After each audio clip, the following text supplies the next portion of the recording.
Match பொறுத்துக்க. வேர்கள், இலைகள், தண்டுகள், மலர்கள் அப்படின்னு சொல்லிட்டு கொடுத்துருக்காங்க. இதில் வந்துட்டு பாருங்கள் ரூட்ஸ், லீவ்ஸ், ஸ்டெம்ஸ், ஃப்ளவர்ஸ் அப்படின்னு சொல்லிட்டு கொடுத்துருக்காங்க. இதில் ரூட்ஸ் அப்படின்றது வந்துட்டு பார்த்தீங்கன்னா எதுக்கு வரும்னா கேரட் மற்றும் பீட்ரூட் இதெல்லாமே வந்துட்டு ரூட்ஸுக்கு சொல்லலாம்.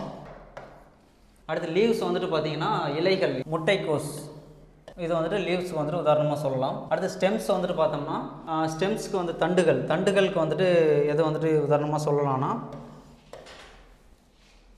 யாம், கருணைக்கிழங்கு வந்துட்டு சொல்லலாம். ஃப்ளவர் வந்துட்டு பார்த்தீங்கன்னா காலிஃப்ளவர். அப்போ ஏக்கு வந்துட்டு 2, பிக்கு வந்துட்டு 4, சி வந்துட்டு 1, டி வந்துட்டு பார்த்தீங்கன்னா 3. 2 4 1 3 2 4 1 3 எங்கே இருக்குது? ஆப்ஷன் டியில் இருக்குது. Option D is the correct answer. Okay, தண்டுகளில் வந்துட்டு கருணைக்கிழங்கு, உருளைக்கிழங்கு,